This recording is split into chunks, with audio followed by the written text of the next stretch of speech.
Peace. Today I will be talking about who owns Australia and who controls everything in Australia, and we will look this up and I will explain to you what you don't hear on the radio and on TV. They keep you busy in pursuits of work, and all your money, where is it going? I'll explain to you today. So let's have a look at Victoria Police.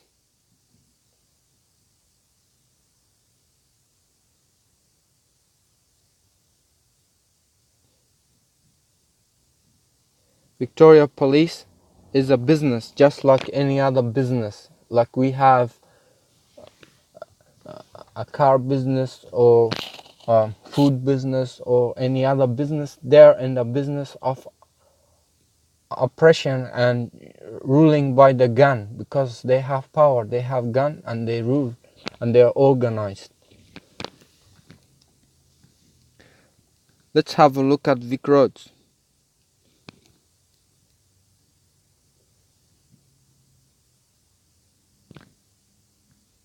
Vic Roads is another business. Vic Roads is just a business like any other business. So what happens if you don't pay your road registration, right? You might say, oh, they're not gonna build the roads. The roads are built on finance and borrowing money. It's nothing to do with the Vic Roads money that you pay your registration. The registration, the $800 or whatever, oh, I'm just an example. Maybe $200 or $300 of that goes to the Vic Roads, and the rest goes to TAC. Who's TAC? TAC is Transport Accidents Commission, and it's an insurance for the roads. So someone gets hurt and they're gonna pay out that person. Well, there's like millions of cars on the road, and not even like a few of them get damaged every day. And can you imagine all those people that are paying out? It has an owner. TAC, Transport Accident Commission, is a business as well. And if you have a look, that Reserve Bank of Australia that prints money, Reserve Bank of Australia is a business. You see, it's a private bank just like any other bank. It has owner. And let's have a look who the owner is. The owner is Commonwealth Government Statutory Authority. Well, it's separate from the Labour or Liberal parliamentarian who you consider, who you voted for. This is another joke that they manipulate the people.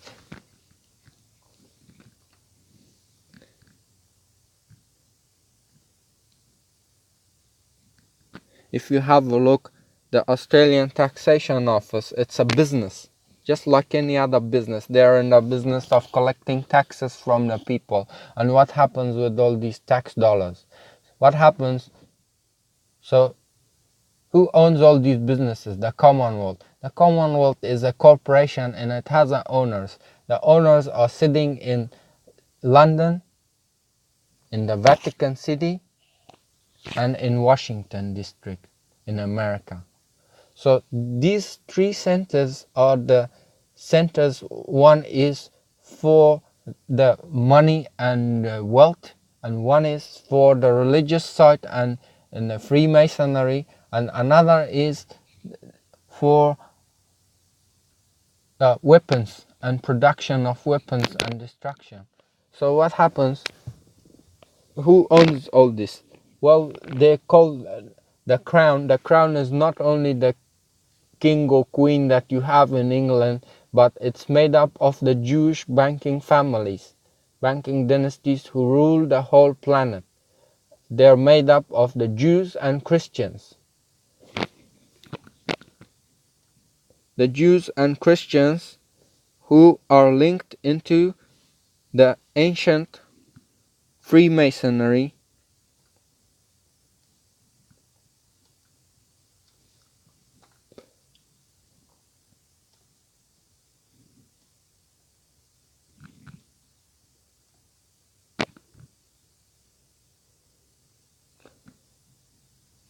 Freemasonry. So you see the checkboard.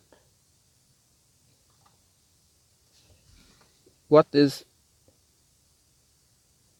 the blue stands for the Jews. If you have a look at the floor, the red stands for the Crusaders, and the black and white is for the good and bad they use. So they use symbolism. They use symbolism, and the red is for the Crusaders. The Crusaders use the cross, and they, if you have a look, like who controls the money in Australia? The money in Australia, you say, oh, the government prints the money. Who's the government? If you have a look, they print the money out of thin air. There's no backing of the Australian dollar or any other dollar that is spinning around the world. Most of the currencies that are used today in the world, they are printed out of thin air just because they have guns and they have soldiers and they have dumb people who obey them and follow them, and they use these dumb guys, young men, usually maybe 17 years, 18 years, and they give them guns, and they because the people are poor and they don't have a house, and they take advantage of the people. So that's how they rule. They rule by keeping people. If everyone had everything, half of the things that the people do today would not do it. So there will always have to be war. There will always have to be poverty. There will always have to be injustice and oppression, and people used like cattle unless the people wake up. And when the people wake up and they start doing something about it and educating themselves and they find the truth, then that is when the change can happen. You see, so what they do is they make laws using the parliament, and they make laws by judges, a Queen's Council. These guys are all in the Freemasonry as well. So what what the power does the court have? The court will throw you in the jail, and the jail is owned private as well, and the jails are private, and it has owners.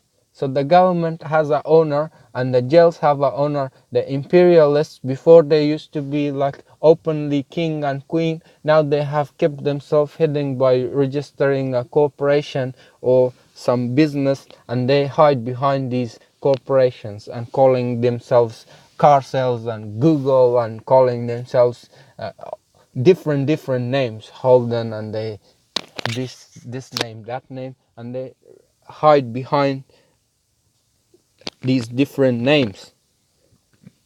That's how they hide, and that's that they own all the shopping centers, they own all the weapon companies, they own all the oil companies, and the people are just slaves for them to serve, and they're acting like gods, you know. If you have a look, like how the Pope is living, he's living like a god. We might say, "Oh, you've blasphemed against God." Then who is God? If you have a look, well, is the God ruling this planet? And if God is ruling this planet, then why we have all these miseries and war and corruption? Well, God is watching over things, and He's patient, and the end is destruction, and it's coming. It says God has warned us that obey every obstinate, powerful transgressor, your destruction will come.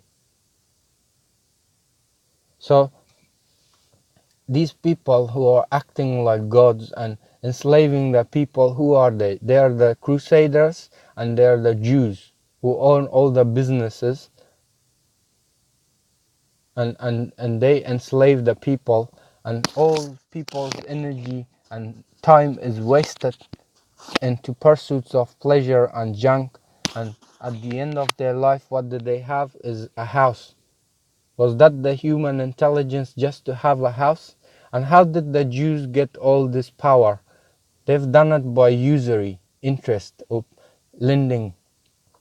And why we have war? Because the governments have to borrow money from the Jewish bankers, and they have to pay back with interest. And what happens is they constantly have to be war, so these corrupt rulers can keep their corrupt rulership going. If you have a look at Jesus, would he, the Jesus that you guys know or that we know, would he live like the Pope that is living in a large marble stone mansion and have private planes and whatever else? Ask yourself, and if not, then what is the point of all this? I think it is important that we must learn, and we must find who our friends are and who our enemy. Your friend is Hussein, the grandson of Prophet Muhammad, and your friend is Prophet Muhammad, is your own prophet, who someone from among the poor people who became the prophet, and God chose him, and the true prophet, and the true religion, the Qur'an, while these guys are waging war against, and the Freemasons want everyone to forget about Islam, and that's how they want to rule. They want the whole planet to be under the influence of the evil one from outer space, and the evil one from outer space made friends with the evil ones on this planet. The Jews, who consider themselves God's chosen race, are the Israelites, and they consider the people of outsiders Gentiles, sheep and pigs and animals, and that's how they treat them. Where's all this coming from? They read it in the books. It's like a poison. So, well, it's good for them. What does Jesus teach? Do unto others what you like for yourself. That's what Jesus teaches. What's the Jews doing? The Jews, they are not allowed to take or give interest among themselves, but to the outsiders, the Gentiles, who they consider animals and sheep and pigs, they are allowed to do whatever to them and take all their wealth, because they are consider themselves as God's chosen race to lead over mankind. How absurd is that? It doesn't make sense, right?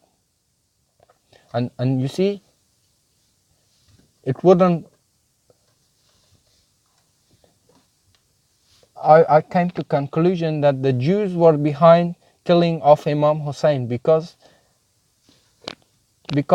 Yazid was the government at that time, and if you have a look at today, the Jews are behind the governments today, and back then for the last 6,000 years, using money changing and like usury and interest, that's how they have managed to rule over people. So it wouldn't be a surprise to me that Yazid at that time was under the influence of Jews and Christians, and he killed Imam Hussein, who stood up against his oppression and injustice. So what happened was, for a brief point in history, is in Islamic lands there was wealth and there was the world's biggest library, and in Baghdad, and we had like Al-Khwarizmi, and great Islamic scientists, like for example the Googles used the algorithm. These were the discoveries of Muslim scientists, and algebra and alchemy and Jabir ibn Hayyan, and all these guys were like the beacon for that time. And what happened was the when we look at the government was under the control